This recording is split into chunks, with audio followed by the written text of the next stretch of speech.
Bien, entonces dentro de lo que es la parte segmentaria de cabeza y cuello, esto viene a ser lo último en la exploración del cuello, ¿no?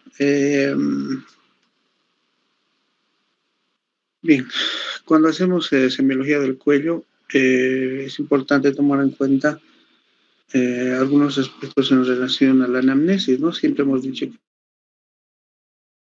cuando viene a preguntar son los signos que presenta el paciente, ¿no? O sea, siempre cuando, porque ahora estamos hablando de cuello, hemos terminado boca, y en realidad hemos terminado cabeza con boca. Ahora, cuando vamos a ver el cuello, tenemos que preguntar los signos y síntomas que refiere el paciente para, en función a eso, hacer la exploración adecuada, ¿ya? Entonces, los síntomas y signos del cuello están relacionados pues, con las estructuras que van a transcurrir por el cuello, ¿no? ¿Eso qué significa? Una variedad de elementos anatómicos que tienen que ver con la vía respiratoria, en su límite inferior con la parte cardíaca y con algunas complicaciones que se pueden presentar en el mediastino, etcétera, ¿no? Sabemos que el método de examen más adecuado es la exploración a través de la inspección, palpación, percusión o auscultación. Sin embargo, en este caso también nos pueden servir exámenes complementarios que nos pueden ayudar a ver, por ejemplo, la parte de la tráquea, el esófago, etcétera, ¿no? En cuello hacemos una exploración de vasos, bien importante. Sobre todo si tengo un paciente cardíaco, ¿no? Necesariamente tengo que explorar vasos del cuello, región supraesternal, supraclavicular, ¿no? Al margen de ver los músculos y dos elementos importantes en el cuello, en su valoración. Los grupos ganglionares, porque el cuello es asiento de bastantes cadenas linfáticas, o tejido linfoide, perdón, y la valoración de la glándula tiroides. Entonces, cuando voy a explorar cuello, necesito primero ubicarme dónde voy a trabajar, ¿no? Porque a veces nosotros nos limitamos a explorar cuello valorando el segmento que corresponde a la columna cervical y no es así. Cuando nosotros valoramos cuello, vamos a fijarnos un límite superior, ¿ya? No tengo imagen, pero ustedes pueden guiarse con su mismo organismo, ¿no? Me voy a trazar una línea que va a partir de la protuberancia occipital externa. Entonces nos podemos tocar ahorita la protuberancia occipital externa. Lateralmente hay un surco que se puede palpar incluso, ¿no? Es el surco transversal de la nuca y ese surco llega hasta la apófisis mastoides, ¿no? Entonces, una vez que llego a la apófisis mastoides, me voy por el surco subauricular, o sea, por debajo de la oreja, ¿no? Llego al borde posterior y al borde inferior del maxilar superior y me uno con el del otro lado. Ese es mi límite superior del cuello. O sea, partiendo de la protuberancia occipital externa, surco transversal de la nuca, llego a la apófisis mastoides, voy por el borde posterior e inferior del maxilar inferior hasta la línea media y eso se une con el del otro lado. Ese es mi límite superior. Todo lo que está por debajo de eso lo escribo en cuello. ¿Sí? Y el límite inferior, ahora nos tocamos la horquilla external, pueden tocar ustedes la horquilla external, van lateralmente todo el borde superior de la clavícula, ojo, todo el borde superior, hasta la articulación acromioclavicular, ¿ya? O sea, todo esto que está por encima de la clavícula, para mí es cuello. O sea, hasta la articulación acromioclavicular, que más o menos está a este nivel, y de ahí me trazo una línea imaginaria desde la articulación acromioclavicular hasta la apófisis espinosa de la séptima vértebra cervical. Ese es el límite inferior del cuello, o sea, todo lo que está por encima de eso lo describo en cuello, ¿no? Entonces, miren, si trazo esta línea, estoy hablando de todo el hueco supraesternal, supraclavicular, etcétera. ¿Ya? Bien. El tamaño del cuello, o sea, varía en función al biotipo y al sexo, ¿no? Se dice que es 1 centímetro más largo en el varón que en la mujer, generalmente es de forma cilíndrica, es más largo en los longilíneos, más corto en los brevilíneos y puede variar y es un equilibrio entre los dos en los atléticos, ¿sí? ¿Qué manifestaciones clínicas puede presentar el paciente cuando tiene alguna lesión en el cuello, ¿no? Puede presentar dolor, dependiendo del órgano afectado, ¿no? Es decir, si afecta la tiroides, la laringe, la faringe, el esófago cervical o ganglios cervicales, el paciente puede presentar dolor en el cuello, ¿no?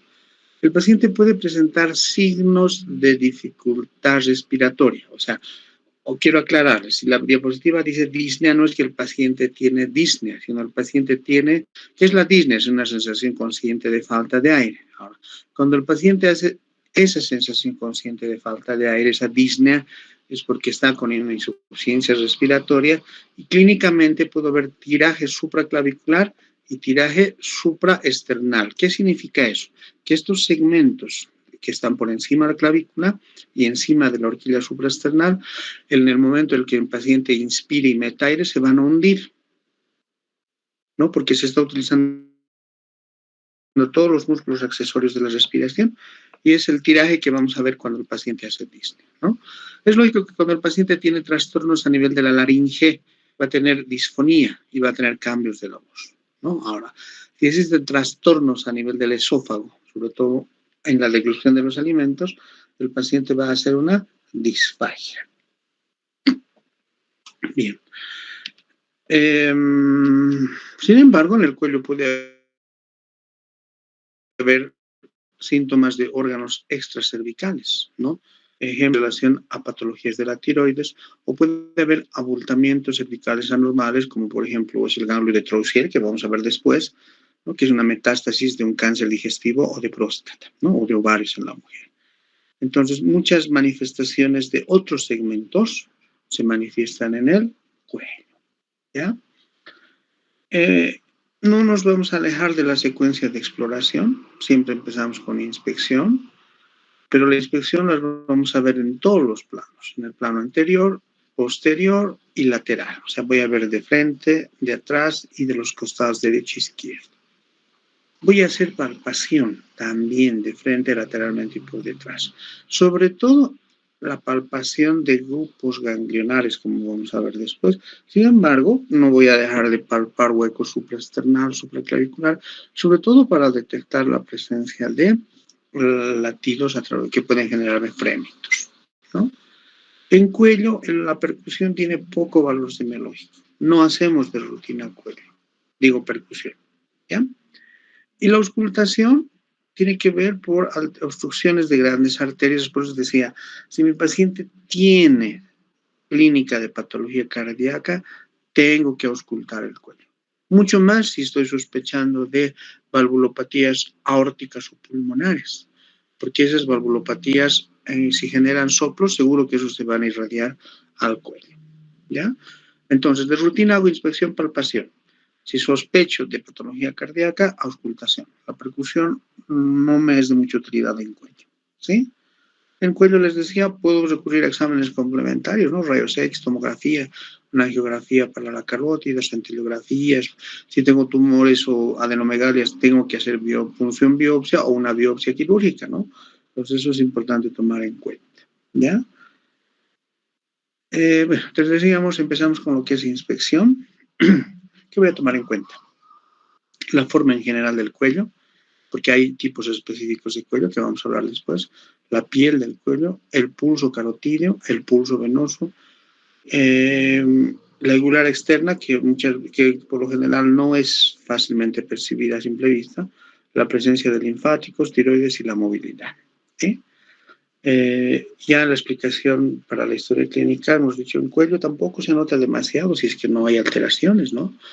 En realidad, si me puedo limitar a decir que el cuello es cilíndrico, simétrico, con movilidad conservada. Normalmente no me tengo que encontrar, no se palpan adenomegalias y tiroides de características normales. A eso se limita la descripción del cuello en la historia clínica.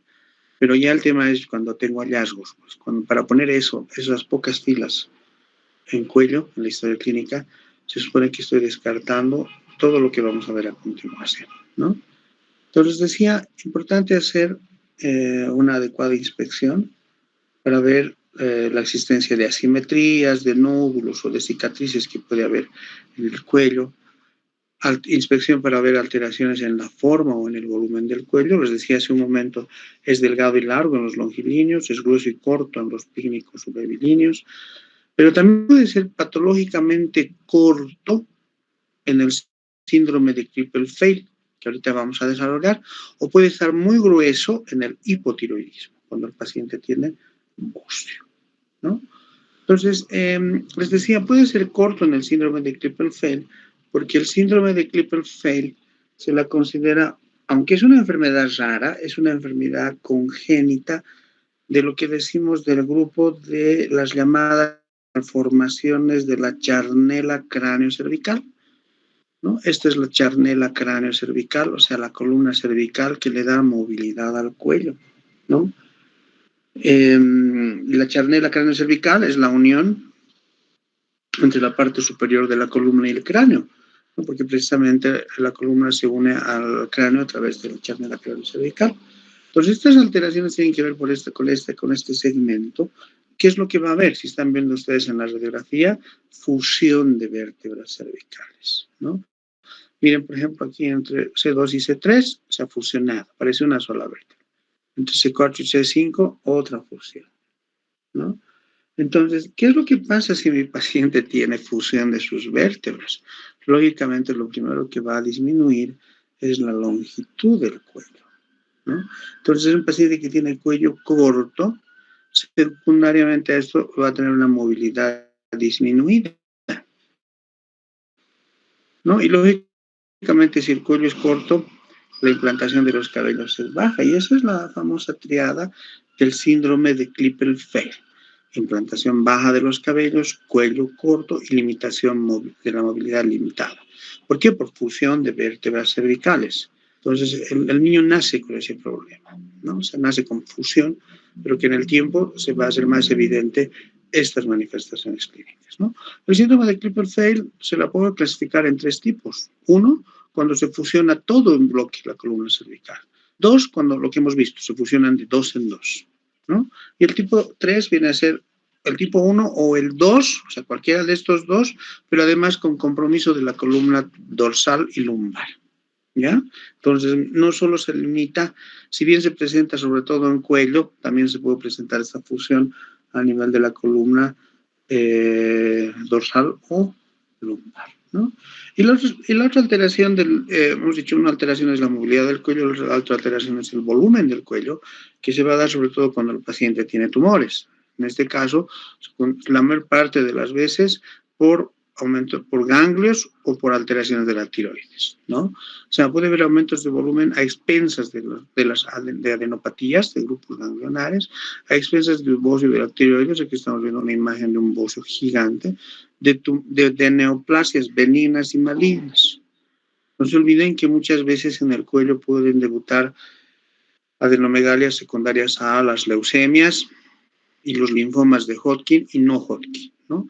Al margen de que puede haber tumores congénitos o que son de tipo quístico, como por ejemplo el higroma quístico, el quiste braquial en el tercio superior del cuello, el quiste tiroglosio, todos estos en la línea media, por encima del cartílago cricoides, ¿ya? Entonces, no voy a dejar de considerar la presencia de tumores quísticos de origen congénito, ¿no? Que se van a manifestar sobre todo en la infancia. Pero también les he dicho, o sea, ¿por qué será tan importante valorar el ganglios en el cuello, ¿no? Porque esas adenomegalias, que pueden ser secundarias a cualquier proceso infeccioso, no sé, una faringitis, faringomigdalitis, etcétera, también pueden ser una manifestación clínica de procesos neoplásicos, les decía, cáncer, ¿no? ¿Cuáles? Las leucemias linfocíticas crónicas, ¿no? Por lo general, que asientan en ganglios regiones, pueden comenzar en cuello. La presencia de linfomas, que son alteraciones neoplásicas, ¿no? Por hipertrofia de ganglios linfáticos, ¿no? Porque se originan en el sistema mononuclear fagocítico y linfático, ¿no? Pueden debutar en cuello, ¿no? Ahora, después después de un estudio histopatológico, se verá si es un linfoma de Hodgkin o un linfoma no Hodgkin, ¿no? Entonces, miren, la presencia de adenopatías en el cuello me puede estar hablando del inicio de una enfermedad neoplásica, ¿no? De los ganglios. Algunas patologías infecciosas, ¿no? Como la mononucleosis infecciosa, también genera pues, la presencia de ganglios y por su cantidad llama mucho y por su sensibilidad preocupa mucho al paciente, ¿no? La mononucleosis infecciosa es una infección viral producida por el virus de Epstein-Barr, ¿no? Es de la familia de los herpes virus, que esta enfermedad también se conoce como fiebre ganglionar porque está acompañada de fiebre, por lo general ataca a niños y adultos jóvenes, ¿no?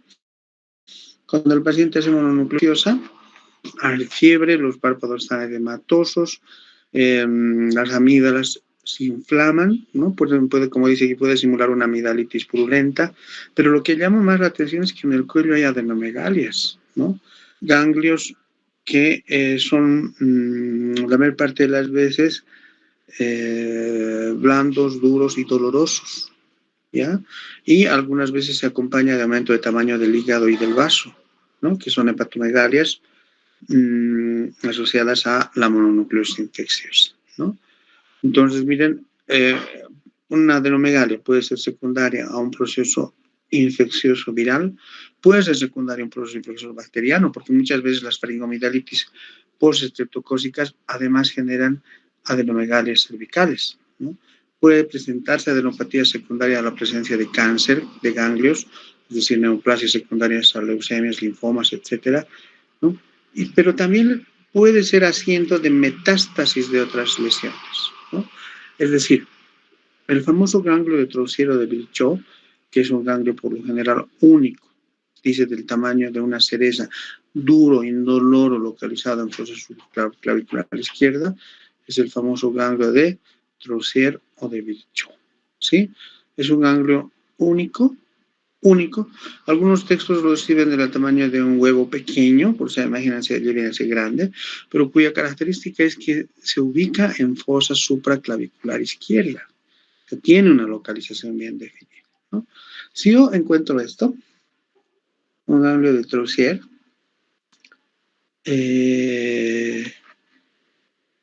tengo que pensar en que hay cáncer o en tubo digestivo, ¿no? Sobre todo en colon y recto, ¿no? Y dependiendo del sexo. Puede haber cáncer de próstata y si es mujer, cáncer de ovario. Entonces, lamentablemente, la presencia de un ganglio único del tamaño de un huevo o de paloma, si ustedes quieren, en una región supraclavicular izquierda, que en algunos libros lo definen como ganglio de Troussier y otros libros como ganglio de Virchow, es un ganglio no de muy buen pronóstico. Porque si ya vemos ahí es porque es una metástasis de un cáncer que seguro que ya se ha empezado a diseminar a partir del tubo digestivo, de la próstata en el varón o del ovario en la mujer, ¿no? Entonces, miren, esta es la imagen. Estamos viendo la imagen de un ganglio de Troussier de Virchow, aquí mucho más grande, ¿no? Que está en la fosa supraclavicular izquierda, ¿no? Ahora, cuando veo cuello, puedo encontrar al margen de esta imagen con inflamación de las glándulas parótidas, las famosas parotiditis, ¿no? Y también las parotiditis me van a generar que tenga que valorar, otros segmentos, ¿no? Ustedes saben bien que la parotiditis es una infección viral, por lo general benigna en los niños, ¿no? Sí provoca aumento de volumen de la glándula parótida, por eso el cuello está engrosado. El paciente puede tener dolor a la masticación, muchas veces se puede complicar, incluso con un absceso frecuente, pero se puede complicar. Y se autolimita, por lo general, igual de 7 a 10 días. Cuando digo se autolimita, las infecciones virales, así como tienen un pico, bajan y aparecen, ¿no? Sin embargo, cuando existe parotiditis en el adulto, hay que vigilar de que no haga una orquitis. Es decir, que secundaria a la parotiditis haga una inflamación de los testículos, ¿no? Y en el caso de que sea una secundaria una orquitis, la mayor parte de las veces, lamentablemente, la orquitis termina en una atrofia testicular y que eso desencadena una infertilidad en el varón, ¿no? Entonces, es de mejor pronóstico una parotiditis en el niño que en el adulto. ¿ya? Seguimos hablando con alteraciones de la forma del cuello. Este es el famoso cuello de Stokes, ¿no? Que es parte del edema en esclavina. Si ustedes recuerdan, en examen físico general hemos hablado de la fascies adenoidea. Perdón, de la fascies, no es la fascia adenoidea. Estamos hablando del cuello, en el cuello de Stokes estamos hablando de un aumento del volumen del cuello con estas tres características: edema, ingurgitación yugular y rubicondencia nótica, ¿no? Perdón, fascies mediastínica, ¿no? De la fascia. ¿Se acuerdan de la fascia mediastínica? Les dije que en el mediastino muchas veces se forman tumores, ¿no? Sobre todo en el mediastino anterior, que van a obstruir la vena cava superior. Al obstruir la vena cava superior, existe un edema que empieza del tronco hacia arriba y compromete tronco, cuello y cara, ¿no? Y obviamente en la cara, la fascia mediastínica es una cara edematizada, rubicunda por el edema. Y lo mismo pasa el cuello se edematiza, se pone rojo, ¿no? Y puedo observar además ingurgitación yugular. Este es el famoso cuello de Stokes, que es parte del edema en esclavina, y el edema en esclavina es secundario a un síndrome mediastínico anterior que me va a generar obstrucción de la vena cava superior. Entonces, seguro que además de ver este cuello así edematizado, vamos a ver un edema en el tronco y también vamos a ver un edema en la cara, ¿ya? Ese es el cuello de Stokes, parte del síndrome mediastínico anterior, ¿no? Puedo encontrarme con otras particularidades como esta, ¿miren? Este es el cuello de Madelung. Obviamente también hay alteraciones a nivel de la axila, ¿no? Que es propia de la enfermedad de Madelung. ¿Qué es la enfermedad de Madelung? Se dice que es una lipomatosis simétrica. Cuando hablamos de lipomatosis, está hablando de una enfermedad del tejido celular subcutáneo o de la grasita que afecta al cuello, hombro y parte superior del dorso o sea, de la grasita del tronco, ¿no? Y cuando solo se limita a la región cervical, es decir, cuando solo compromete esto, hablo de cuello de Madelung. En este caso ya no estoy hablando solo de cuello de Madelung, la imagen, ¿no? La imagen es de una enfermedad de Madelung, porque esta lipomatosis está comprometiendo axila, tronco, cuello y todo esto, ¿ya? Entonces, ¿qué es lo que pasa en esta enfermedad? Se empieza a acumular la grasa del tronco hacia arriba, ¿no? Y obviamente el cuello va a estar grueso a expensas del tejido celular subcutáneo, ¿sí? Esa es otra de las alteraciones. ¿Qué otras alteraciones me puedo encontrar en cuello? De tipo congénito, el pterigium coli o cuello alado. Es una malformación congénita de la columna, de la parte cervical del cuello, donde se va formando un pliegue epidérmico, ¿no? Por eso dice a manera de aleta, cuello alado. Y va desde la implantación de los hombros hasta la región occipital. Sería todo lo que es el segmento del cuello, ¿no? Pterigium coli está muy relacionado con trastornos genéticos.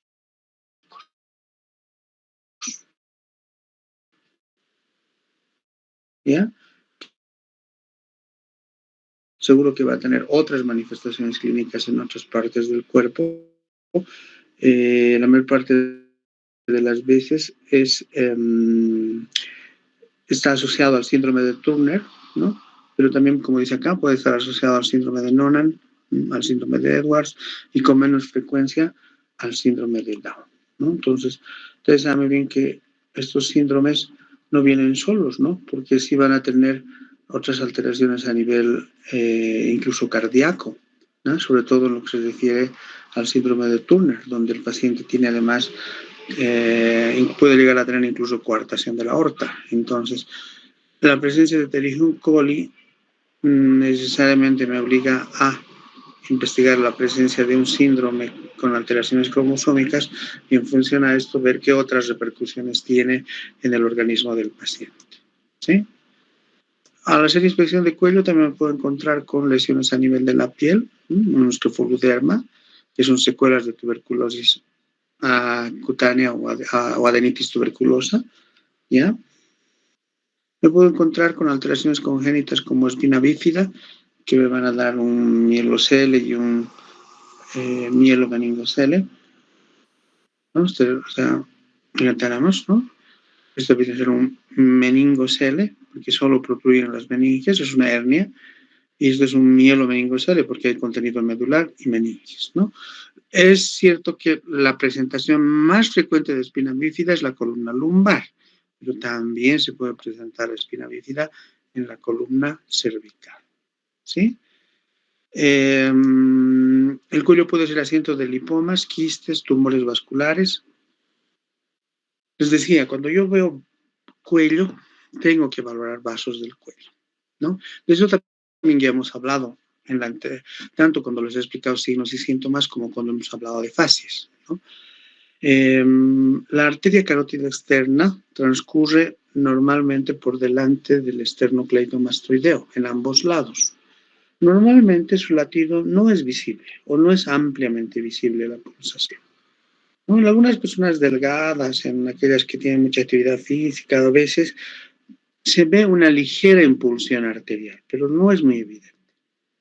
En cambio, cuando el paciente tiene insuficiencia aórtica o tiene insuficiencia mitral avanzada, es decir, falla del corazón izquierdo, empieza a ser una especie de danza o baile arterial. ¿En qué consiste? Que la carótida externa va a ser ampliamente visible.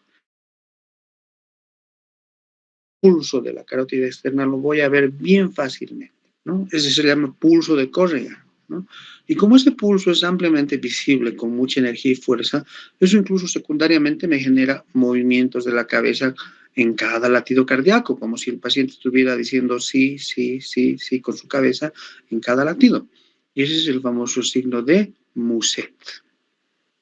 O sea, tanto danza arterial como signo de Muset son signos de insuficiencia aórtica. Por eso es que en la fase aórtica les he mencionado estos elementos, ¿no? Ahora, no voy a dejar, les decía, cuando yo reviso cuello, siempre voy a ver el hueco supraesternal y supraclavicular, ¿no? Normalmente tampoco hay latidos en esos segmentos. Sin embargo, puede haber visibilidad del latido de las arterias subclavias cuando hay una esclerosis arterial, ¿ya?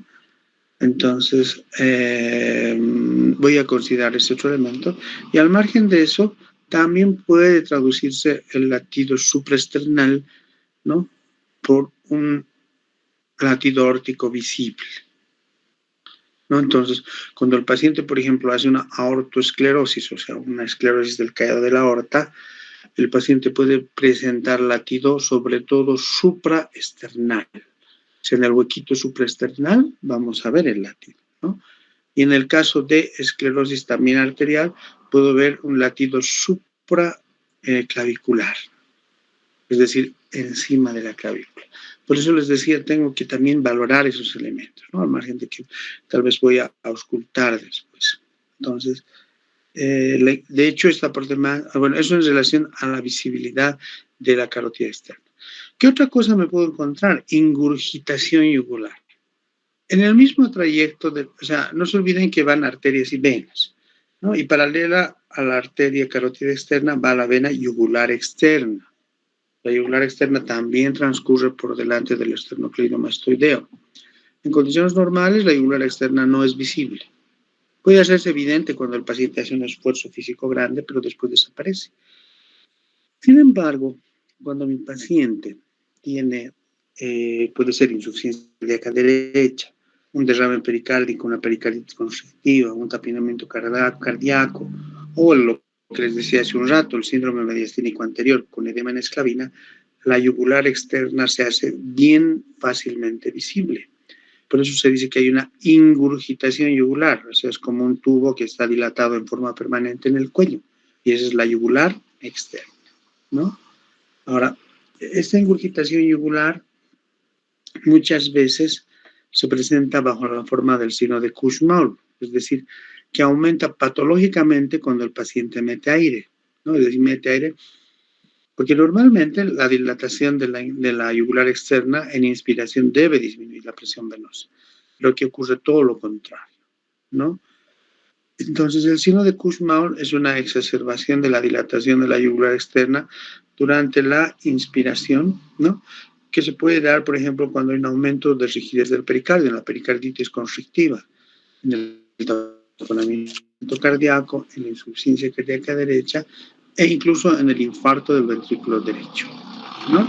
Ahora, si ustedes han atendido un poquito las alteraciones de la carótida, o sea, el baile arterial o danza arterial, tiene que ver con falla del corazón izquierdo. En cambio, las alteraciones de la yugular, ¿no? De la ingurgitación yugular, tiene que ver con falla del corazón derecho. ¿Sí? Cuando hemos hablado de signos y síntomas, les he explicado cómo se manifiesta clínicamente las fallas del corazón izquierdo o derecho, ¿no? Entonces, cuando nosotros hacemos nuestra inspección, vamos a ver pues la yugular, este trayecto distendido, ¿ya? La yugular. Ahora, puedo incluso clasificar en función a la extensión, eso ya les he explicado, ¿no? Entonces, sí, en cardio vamos a volver a hablar. La ingurgitación yugular es todo el cuello, hablo de 4 cruces, si es el 75%, 3 cruces, si es el 50% 2 cruces, y si solo es la base, es el 25% una cruz, ¿no? Entonces, eso vamos a volver a hablar en semiología cardiológica, pero es importante que ustedes tengan conocimiento, ¿ya? Otro de los elementos que voy a valorar es la posición del cuello, ¿no? El cuello normalmente está erguido, recto, no tiene desviaciones. Sin embargo, cuando hay tortícolis, puede haber desviación del cuello hacia el lado afectado. ¿Qué es lo que pasa? Se contrae el esternocleidomastoideo y el trapecio y el cuello se desvía. Esa contractura muscular del esternocleidomastoideo y del trapecio desvía el cuello hacia el lado afectado, ¿no? Puede haber también una irritación del nervio espinal accesorio y me puede producir una tortícolis espasmódica, pero no por lesión del esternocleidomastoideo y del trapecio, sino por lesión del nervio espinal, ¿ya? Está por demás indicar que las fracturas, las inflamaciones de las vértebras, las artritis de la columna y espasmos musculares dolorosos pueden modificar la posición vertical de la columna cervical, ¿sí? Entonces, todo eso es lo que tengo que tomar en cuenta para hacer mi inspección, pero si no encuentro nada de eso, ¿qué voy a poner en la historia clínica? Cuello cilíndrico simétrico, nada más. ¿Sí? Miren, 2 palabritas, cilíndrico, simétrico. Es lógico que después tengan que valorar la movilidad del cuello, ¿no? Entonces, la movilidad del cuello, si bien no está en la diapositiva, la voy a valorar de 2 formas, les dije, ¿no? Una forma activa y una forma pasiva. En una forma activa, donde yo le digo a mi paciente que él mueva su cuello. Entonces, activa para el paciente flexiona el mentón sobre el pecho, lleva la nuca hacia atrás, acerca las orejitas a los hombros para ver lateralidad y al final le pido que gire la cabeza sobre su eje, que es la circunducción. Entonces es una exploración activa para el paciente porque él está haciendo los esfuerzos. Pero puede ser una valoración de la movilidad pasiva para el paciente, quien hace los movimientos es el explorador, o sea, el médico.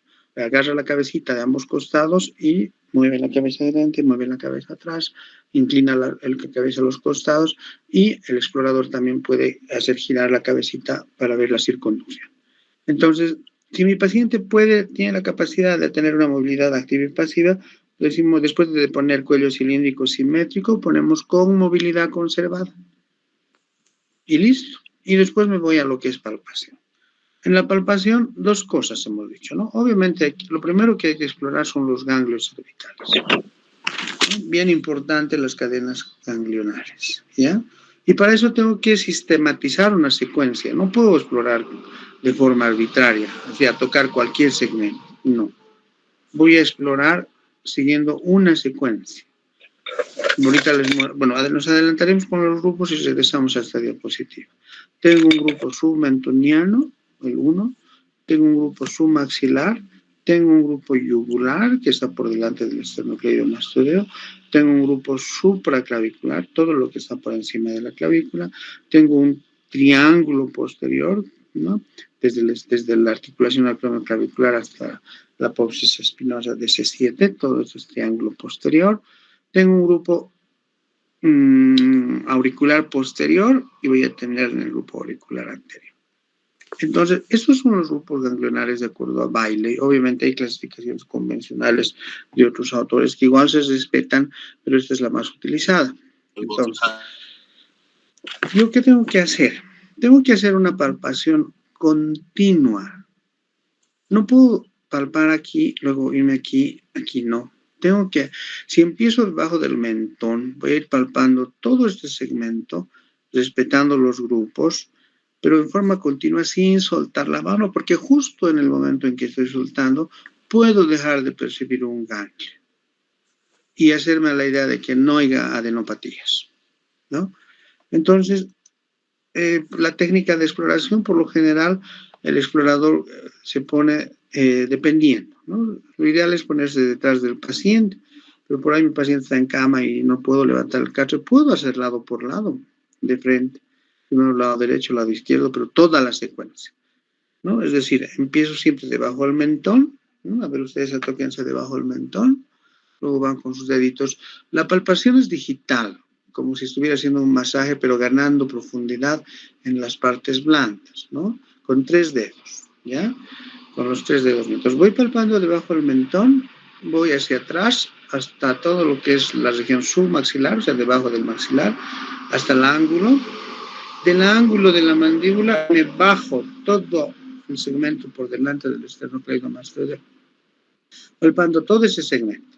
Llego a la parte interna de la clavícula y me voy por encima de la clavícula, todo el hueco supraclavicular hasta la articulación acromioclavicular.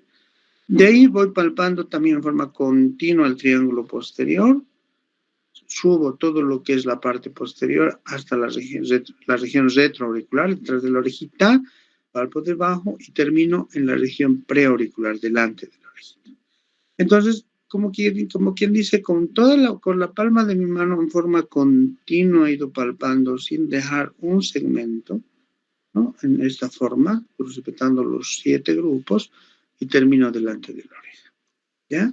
Si en todo eso no he encontrado nada, que eso es lo que tiene que pasar en condiciones normales, voy a poner no se palpan adenomegalias en la historia clínica, ¿no? Lógicamente que si me encuentro con una adenomegalia, ¿no? O varias, ya tengo que escribir, pues, ¿no? Puedo palparlo, puedo señalar la presencia o ausencia de adenopatía si no hay, ¿no? Entonces voy a hacer, como dice acá, con el pulpeo de los dedos, imprimiendo un suave movimiento circular, ¿no? Entonces, miren aquí, por ejemplo, hay aparentemente una adenomegalia grande, única, ¿ya? Entonces, tengo que ir palpando y buscando, ¿no? Si les decía que si no encuentro nada que voy a poner, no se palpan las adenomegalias. Pero si me encuentro, aunque sea una solita, voy a describir su localización, su extensión, es decir, localización en relación a los grupos ganglionares, ¿no? Submentoniano, submaxilar, yugular, supraclavicular, triángulo posterior, retroauricular, preauricular. La extensión, de dónde a dónde va. El tamaño, ¿no? Puedo poner aproximadamente en centímetros. La consistencia, es decir, si es blando, duro. La forma, si es irregular o irregular. La sensibilidad, si es dolorosa, no dolorosa. Si está adherido o no está adherido a planos profundos, ¿no? Todos los elementos son importantes. ¿Por qué? Porque puede ser una adenopatía única, como en el caso del ganglio de Troser o de Bichot, o generalizada, ¿no? Los tamaños pueden variar, como dice aquí, entre una lenteja, que sería más o menos 5,05 centímetros, un guisante o un huevo de gallina, que sería más de 10 centímetros, ¿no? Entonces, va a ser diferente. La consistencia también, ¿no? Puede ser elástica en las inflamaciones crónicas, en la adenitis crónica. Puede ser duro como piedra, dice dureza pétrea en los ganglios de cáncer neoplásicos, ¿no? O simplemente dura en las enfermedades crónicas como la tuberculosis y la sífilis. La forma, ¿no? Puede ser redonda o elíptica, puede ser con superficie regular, lisa o irregular. La sensibilidad, ¿no? O sea, como dice aquí, las adenopatías crónicas y tumorales por lo general no duelen. En cambio, sí duele mucho la mononucleosis infecciosa, que es una inflamación aguda, ¿no? Viral aguda. Y ver si hay adherencia o no. Dice, las adenitis crónicas inespecíficas y tumorales malignas suelen ser libres y móviles. Las inflamatorias, por lo general, hacen masas formando conglomerados polilobulados fijos a planos profundos y la piel a veces se fistuliza, o sea, la adenopatía se absceda y luego se fistuliza hacia la piel, ¿ya? Entonces, miren, eso también me orienta, pues, ¿no? O sea, si es blando, doloroso, no voy a pensar en un proceso neoplásico, cáncer, ¿no? Pero si es duro como piedra, lo más probable es que sea cáncer, ¿no? Pues como les digo, cada característica la voy a tomar en cuenta para sospechar lo que pueda tener mi paciente, ¿ya? Entonces, a la palpación, antes de hablar de palpación de tiroides como tal, esta palpación completaría, ¿sí? Entonces, después les decía que voy a hacer auscultación cuando sospeche de alguna patología. ¿En qué casos? En la carótida interna, cuando existe estenosis parcial, puede haber un soplo sistólico. Entonces, no es raro que yo pueda poner mi estetoscopio en el trayecto de las carótidas, ¿no? En las aortoesclerosis, importante poner mi estetoscopio en el hueco supraesternal y supraclavicular, ¿no? Y cuando sospecho de soplos cardíacos o encontrado soplo cardíaco, tengo que buscar su irradiación en las regiones supraclavicular derecha e izquierda, ¿no? La valvulopatía aórtica se irradia a la zona supraclavicular derecha y la valvulopatía pulmonar se irradia hacia al hueco supraclavicular izquierdo, ¿sí? Entonces sí voy a tomar en cuenta que si tengo soplo cardíaco, si es de origen aórtico, tengo que buscar hueco supraclavicular derecho. Si es de origen pulmonar, tengo que buscar el hueco supraclavicular izquierdo, ¿no? Una vez que he hecho todo eso, me voy a la exploración de la tiroides y en la tiroides obviamente me puedo encontrar con una variedad de alteraciones de hipertiroidismo, ¿no? Bóceos, difuso, multinodular, uninodular, eutiroideo, hipertiroideo, hipotiroideo y tratolásico, ¿no? Pero sobre todo lo que voy a tomar en cuenta la clasificación sendológica también para esto, ¿no? Se dice que es 0A cuando la tiroides es no palpable o palpable con dificultad. En estos casos el riesgo va a ser más laboratorial, porque seguro que cuando voy a pedir test T4 y TSH voy a tener modificaciones. 0B cuando se palpa con facilidad, pero no se ve al extender el cuello. 1 cuando es fácilmente palpable y visible y con el cuello en hiperextensión, o sea, el cuello estirado. 2 cuando la tiroides es palpable y visible con el cuello en posición normal. 3 la tiroides es visible a distancias, o sea, lo veo fácilmente. Y el 4 es el gigante, ¿no? Entonces, en estos casos no necesito hacer mucho esfuerzo, ¿no? Seguro voy a ver así, estos son grados 4. Bien. O me puedo encontrar con un tumor así gigante, ¿no? Este es inmenso. Entonces, ya les he hablado, hay variedades de bóceos, ¿no? Entonces, es la imagen de un bóceo nodular, etc. Entonces, como dice la diapositiva, cuando reviso tiroides normalmente no es visible la glándula tiroides.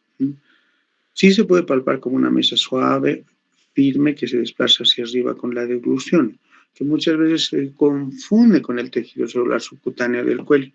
Únicamente va a depender de las condiciones del paciente, ¿no? Si tengo un paciente con cuello corto y grueso, obeso, es más difícil que con un paciente de cuello largo y delgado, ¿no?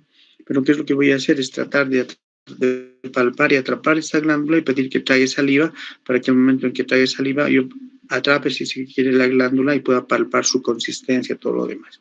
Pues no es fácilmente palpable, ¿no? Requiere de práctica.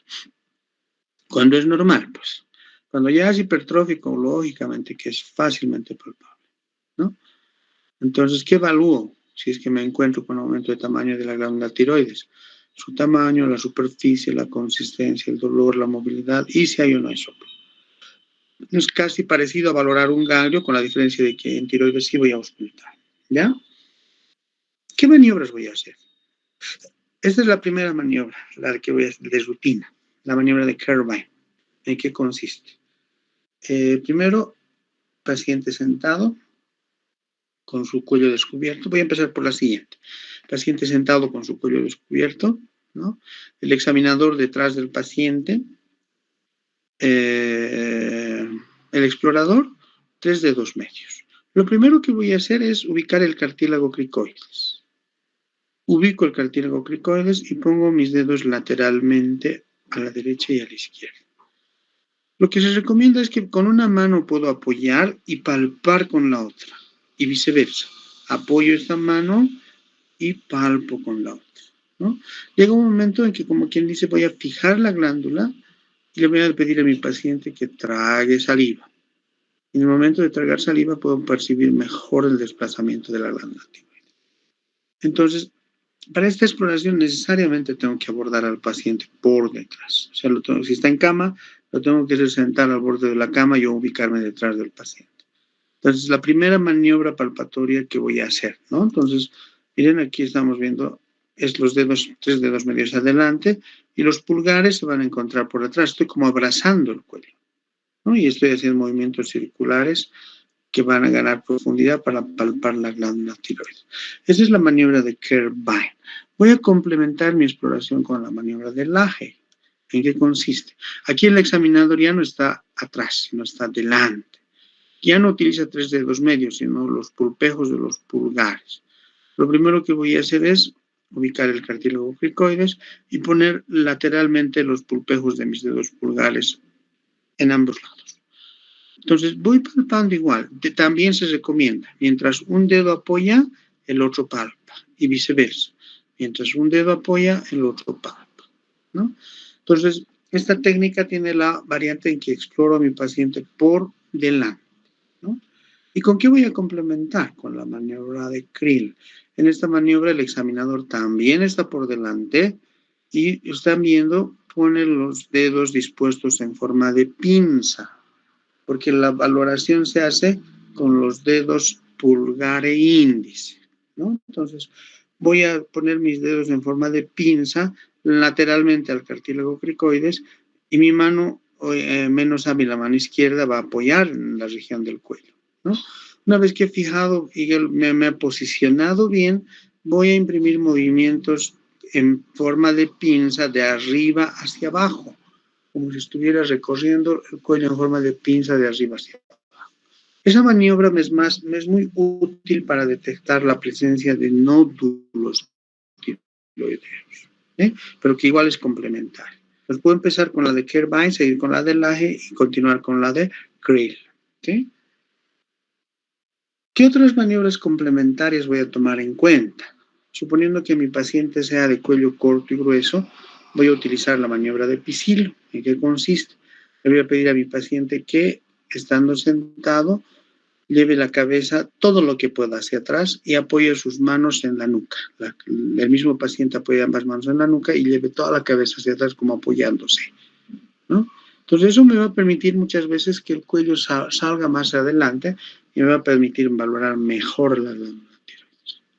Ahora, si ustedes se han fijado, hay una variedad de tipos de bocio, ¿no? Difuso, multinodular, etc. Todos estos tal vez los vamos a detectar al valorar la parte visible del cuello, pero muchas veces el paciente no hace aumento de tamaño de la tiroides en lo que es visible, sino que el bocio es intratorácico, ¿ya? En estos casos, cuando yo tengo bocio intratorácico, voy a recurrir a la maniobra de Marañón. ¿En qué consiste? Por eso dicen casos de bocio intratorácico. Le voy a decir que al paciente, al levantar las manos y echar la cabeza hacia atrás, ¿no? O sea, primero levante ambos brazos, como si estuviera castigado, ¿no? Y en una posición así, con los bracitos levantados lateralmente, le pido que incline toda la cabeza y el tronco hacia atrás lo más que pueda, ¿no? Incluso puedo ayudar a mi paciente apoyándolo desde la columna dorsal, ¿no? Para que no se me caiga. Pero si en el momento en que inclina la cabeza y los brazos hacia atrás, el paciente tiene disnea, o sea, como que le falta aire, la carita se le pone roja y vemos que la yugular externa se hace visible, es porque tiene bocio intratorácico y está presentando el signo de Pemberton. O sea, este conjunto de modificaciones en esta posición, la disnea, aumento de congestión de la cara, aumento de la ingurgitación colateral y yugular, se llaman signo de Pemberton. Y el signo de Pemberton es un signo de bocio intratorácico, ¿no? ¿Por qué? Porque la tiroides está creciendo por detrás del esternón. Y al hacer el movimiento de poner lateralmente los brazos e inclinar tronco y cabeza todo hacia atrás, se estrecha el orificio superior del tórax y comprime lo que es la vía respiratoria y los vasos, por eso el paciente tiene dificultad respiratoria y tiene congestión de la cara e ingurgitación yugular, ¿no? Entonces, es una maniobra, o sea, no puedo decir tiroides de características normales hasta no hacer la maniobra de Marañón, porque ya les he dicho, puede ser que a simple vista, a nivel del cartílago cricoides, la tiroides no esté aumentada de tamaño, pero sí tenga un bocio intratorácico, ¿ya? Bien, como estamos valorando cuello, vamos a aprovechar para valorar también tráquea. Dice, en relación a la exploración de la tráquea puede modificarse en su topografía, en su calibre, por las estructuras vecinas, ¿no? Sobre todo la aorta, ¿ya? Puede haber desviaciones laterales de la tráquea, que los vamos a ver en una radiografía simple o una tomografía. Ahora, ¿qué signología también puedo buscar a nivel de la exploración de la tráquea? El signo de Oliver. ¿En qué consiste? Que al tomar el cartílago cricoides entre los dedos pulgar e índice, más o menos parecido a lo que hago con la maniobra de Krill, ¿no? Y elevo el cartílago cricoides, o sea, lo llevo con mis dedos en forma de pinza, elevo el cartílago cricoides, si percibo un tironeo rítmico que me está jalando mis dedos, coincidente con cada contracción cardíaca, estoy con el signo de Oliver, que es signo de dilatación de la aorta, ¿no? Y otro signo es el signo de Cardarelli, donde igual atrapo el cartílago, la tráquea entre mis dedos índice y medio, y al llevarlas lateralmente a un lado y al otro lado, voy a percibir pulsaciones sincrónicas, ¿no? En esos casos estoy ante el signo de Cardarelli, que también es un signo de dilatación de la aorta. Miren, entonces me puedo encontrar también con signología de aórtica al hacer palpación de la tráquea. ¿Ok?